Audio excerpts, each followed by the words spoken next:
이제 지난 시간에 모세가 미디안 광야에서 40년 동안 양을 치다가 드디어 애굽 이집트로 돌아왔습니다. 돌아올 때에 제일 먼저 아론을 만났죠. 형 아론을 만났습니다. 하나님께서 아론에게도 모세가 돌아온다는 사실을 알려주어서 마중을 나갔습니다. 호렙산까지 마중을 나가서 거기서 모세를 만났습니다. 그리고 아론과 모세가 40년 만에 만나서 그간에 있었던 이야기를 서로 나누고 하나님의 명령인 출애굽에 대한 명령을 들려주었습니다. 그리고 이제 두 사람이 이제 이집트로 돌아가서는 이스라엘의 장로들을 만났습니다. 이스라엘의 지도자들을 만났습니다. 그리고 하나님께서 출애굽을 명령하셨다는 사실을 알려주었습니다. 그리고 난 다음에 이 모세와 아론은 마지막으로 바로왕을 찾아갔습니다. 이집트의 바로왕을 찾아와서는 하나님께서 나타나셔서 우리에게 출애굽을 명령하셨다. 우리가 애굽을 나가야 되겠다. 허락해달라. 이렇게 이야기를 했습니다.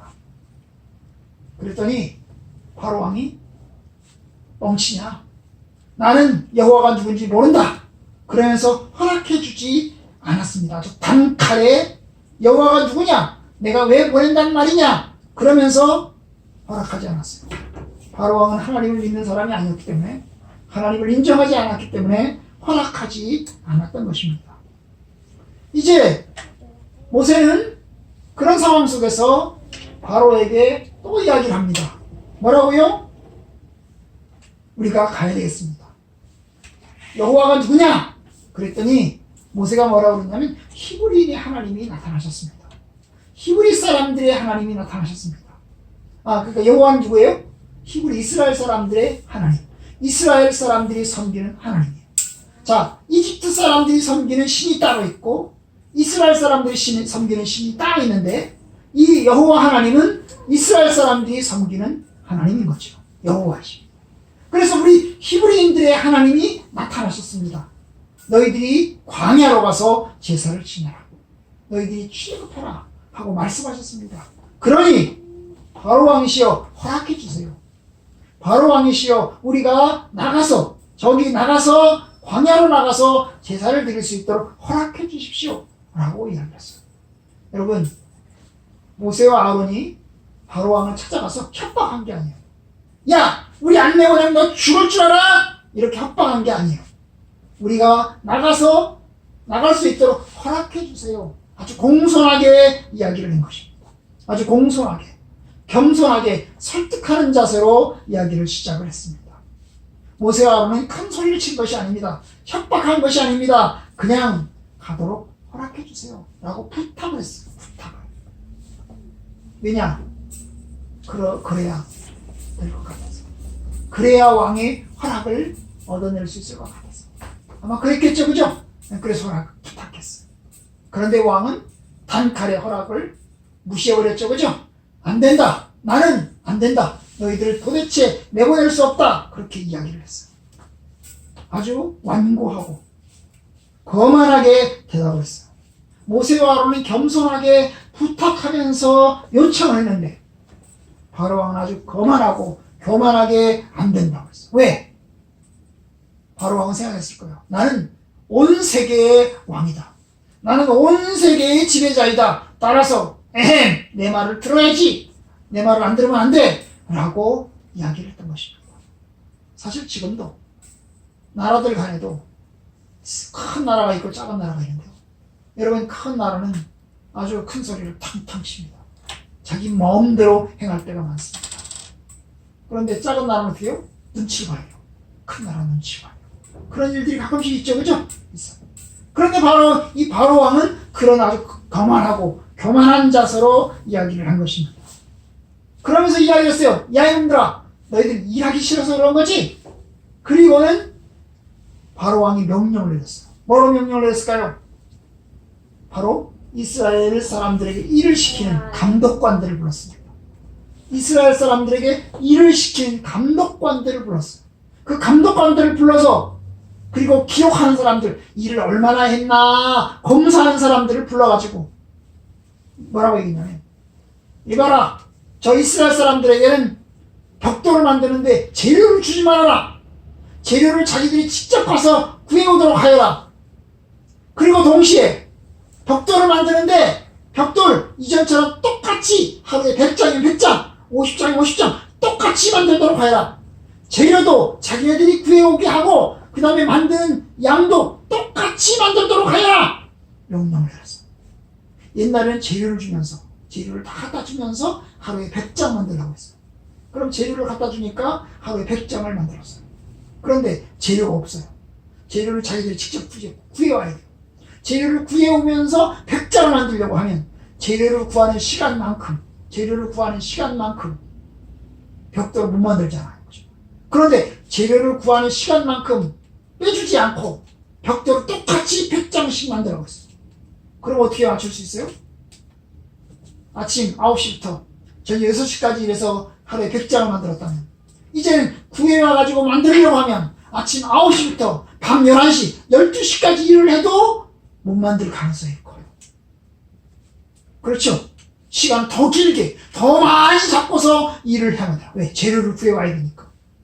그런데 그걸 못하면 어떻게 해요? 몽둥이로 때리고 몽둥이로 막 때리는 거죠. 명령을 들어! 그래서 괴롭히고 학대하고 괴롭히는 것입니다. 그들을 더욱더 수고롭게 하여라! 그렇게 바로왕이 명령을 내렸어요. 그래서 이 감독관들이 누구에게 얘기했어요? 이제 이스라엘 사람들에게 얘기했어요. 이스라엘 사람들이 야! 바로 임금님께서 우리에게 이와 같은 명령을 하셨다. 너희들에게 재료를 주지 말고 일을 똑같이 시키라고 하셨다. 그러니 지금부터 너희들은 가서 재료를 너희들이 직접 구해오고 하루에 100장씩 똑같이 만들어내. 알았어? 하고 명령을 내렸습니다. 여러분, 그런 명령을 들을 때 어땠을까요? 이스라엘 사람들은 어땠을까요? 짜증나요. 이스라엘 사람은 굉장히 짜증나고 화가 났어요. 그래서 이스라엘 사람들 중에서 몇몇 사람들이 바로왕에게 가서 얘기를 했어요. 아니, 바로 임금님 도대체 왜 우리에게 이런 명령을 하십니까? 아니, 왜 우리에게 재료도 안 주고 일을 하루에 100장씩 똑같이 만들라고 하시는 겁니까?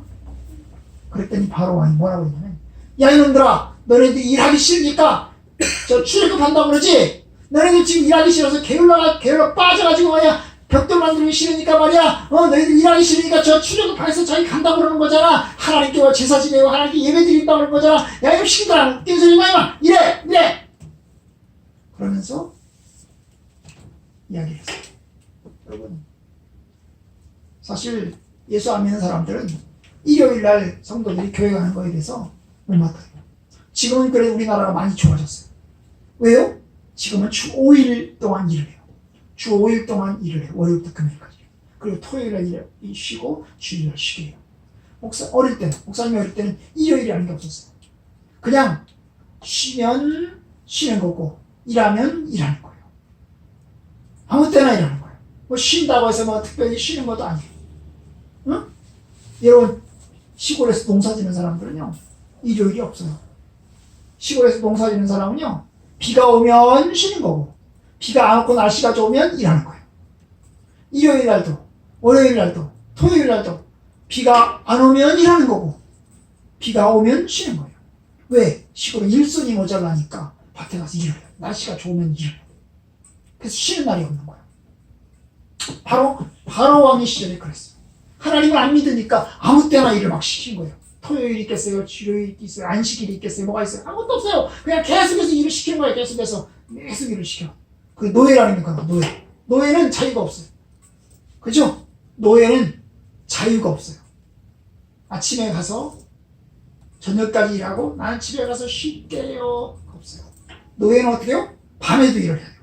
새벽에도 일을 해요. 아무 때나 주인이 부르면 일을 시작해야 돼요. 그게 노예예요. 바로 이 이스라엘 사람들을 바로왕은 노예처럼 노예로 부려먹고 있는 것입니다. 그러니까 안식일이 있겠어요? 쉬는 날이 있겠어요? 계속 일을 시키는 것입니다. 그리고 이제 재료도 안 주고 강하게 일을 시키는 거예요. 하나님을 안 믿으니까. 그죠? 하나님을 안 믿으니까. 그래서 이스라엘 사람들이 그 얘기를 듣고 모세와 아론이 찾아가서 바로왕에 가서 출애굽한다는 얘기를 했기 때문에 그것 때문에 지금 바로가 화가 나서 우리에게 이야기를 하는 거구나. 그래서 우리한테 일을 계속 또 혹사시키려고 일을 시키는 거구나 라고 이스라엘 사람들은 화가 났어요. 누구한테 화가 났을까요? 모세한테 화가 났어요. 이놈 모세 이놈 시키 나쁜 놈 시키나. 모세가 가서 출애굽한다는 얘기 하지 말지. 그냥 출애굽한다는 얘기를 해가지고 우리가 화가 난 거잖아. 그런데 그러고 나와서 모세를 찾으러 나왔는데 모세를 만났습니다. 모세를 어떻게 하려고요? 때려 죽이려고 합니다. 모세에게 막 욕을 하면서, 모세에게 막 심한 말을 하면서 아주 싫은 말을 막 했습니다. 21절은 그들에게 이르되 너희가 우리를 바로의 눈과 그의 신하의 눈에 미운 것이 되게 하고 그들의 손에 칼을 주어 우리를 죽이게 하는도다. 결국 뭐야? 너 때문이야. 너네들 때문이야. 라고 해요. 너네들 때문에 우리가 지금 힘들어. 너네 바로 모세와 아론, 너네 두 사람 때문에 우리가 너무너무 힘들어서 우리가 죽게 생겼어. 그러면서 모세한테 싫은 소리를 많이 했습니다. 싫은 소리 많이 했어요. 모세는 무슨 그 얘기를 들어서 어떻게 했어요? 그 얘기를 듣고 사람들이 막 자기를 욕하잖아. 야, 너 때문에 지금 우리가 너무 힘들단 말이야. 네가 뭐 바로를 찾아가지 말았어야지. 네가 찾아가서 얘기한 것 때문에 지금 저 바로왕이 화가 뿔떡 와서 재료도 안 주고 일을 막 시키고 계속해서 일을 더 시키려고 하고 있잖아. 우리 힘들어 죽겠어. 너네들 때문이야. 자, 그 말을 듣는 모세도 기분이 안 좋죠? 모세도 기분이 안 좋아요. 모세도 기분이 안 좋아요. 어떻게 했을까요? 모세는 하나님한테 갔어요. 모세는 하나님한테 기도했어요. 하나님한테 뭐라고 기도했어요? 하나님, 아니 하나님이 왜 이 백성들에게 그렇게 고통을 당하게 하십니까? 왜 나를 보냈습니까? 아니 왜 출애굽하라고 하십니까? 그냥 놔주시지. 그러나 비슷한 거예요. 하나님 나를 보냈어요. 나를 보내서 지금 힘들어요. 너무 힘들어요. 나도 힘들어요. 나도 중간에 껴있어요. 나도 힘들단 말이에요. 그러면서 하나님께 부르짖었습니다. 하나님의 자기를 보낸 거에 대해서.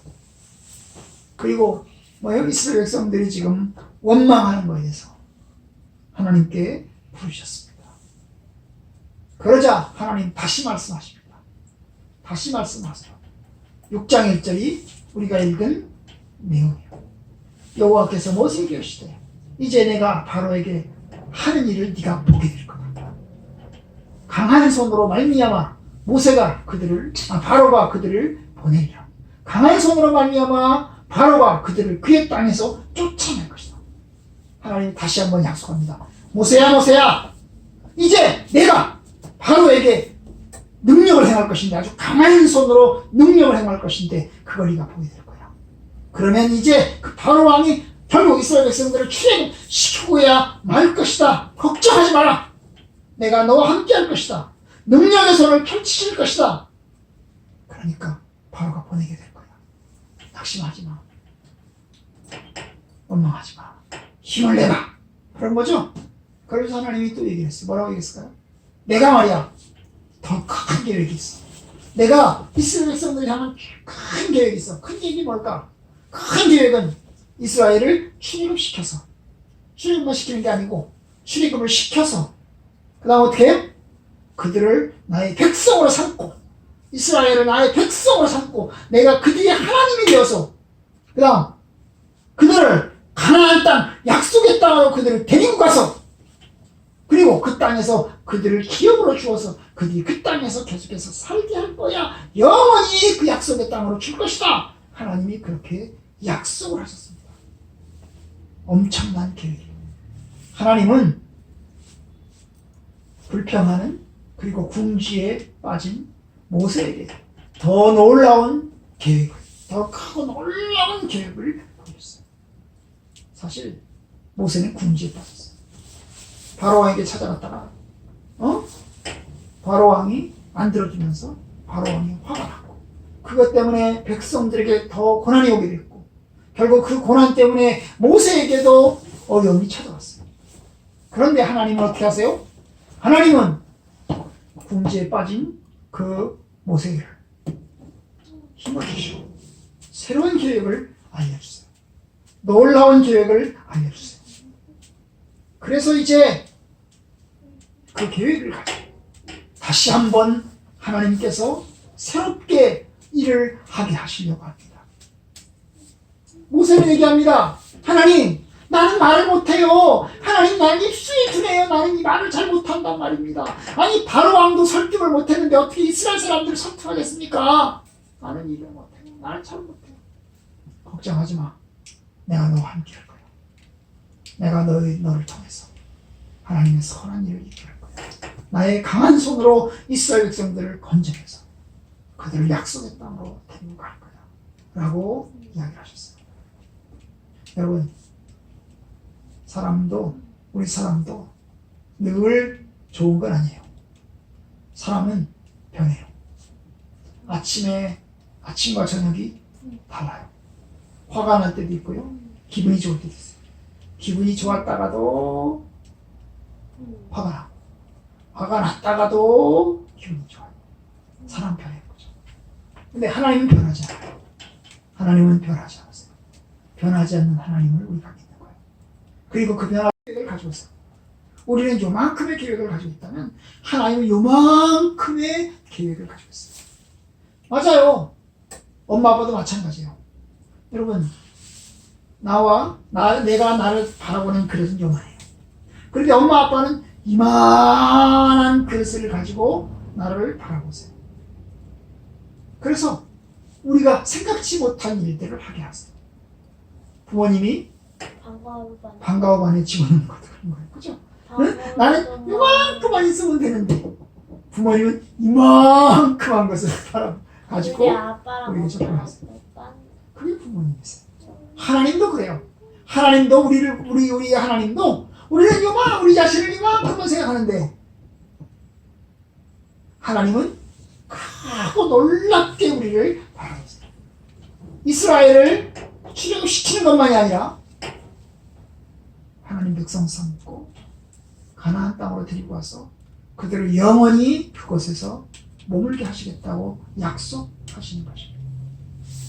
우리는 그 하나님의 약속을 가지고 그 약속을 가져야 어려움을 헤쳐나갈 수 있어요. 하나님의 약속을 가져야 위기를 극복해라. 낙심하지 않고 절망하지 않을 수 있습니다. 여러분, 하나님은 인내하는 분이시고 그리고 포기하지 않는 하나님이세요. 하나님은 더 크고 놀라우신 계획을 우리를 인도하시는 하나님이세요. 그러니까 우리는 그 하나님의 약속을 붙들어야 돼요. 하나님의 뜻에 순종해야 돼요. 그게 어려움 속에서 이겨나가는 방법이에요. 그런데 하나님의 약속을 바라보지 못하면 우리 자신을 바라보면 늘 겁이 나요. 베드로가요, 물 위로 걸어갔거든요. 예수님이 물 위로 걸어가는 걸 보면서 주님 나도 물 위로 걷고 싶습니다. 나도 걷게 해주세요. 그랬어요. 그랬더니 걸어오라고 그랬어요.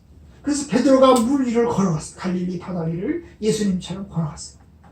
그런데 어느 순간 베드로가 물에 빠졌어요. 왜 빠졌죠? 어떻게 다 빠졌죠? 갑자기 물을 보니까 겁이 났어요. 물을 본 순간 겁이 났어요. 겁이 나는 순간 빠져버린 거였어요. 예수님 바라보고 걸어갈 때는 괜찮았는데 물을 바라보는 순간 겁이 났고 겁이 나는 순간 물에 빠진 거예요. 얼른 예수님께서 베드로의 손을 잡아 건지셨죠? 왜 두려워하느냐고 그러면서 건지셨어요. 맞아요. 하나님께서 우리와 함께 계신 것을 믿으면 우리는 겁내지 않고 걸어갈 수 있어요. 그런데 우리 자신을 보면 우리의 환경을 보면 아무것도 못할 것 같아요.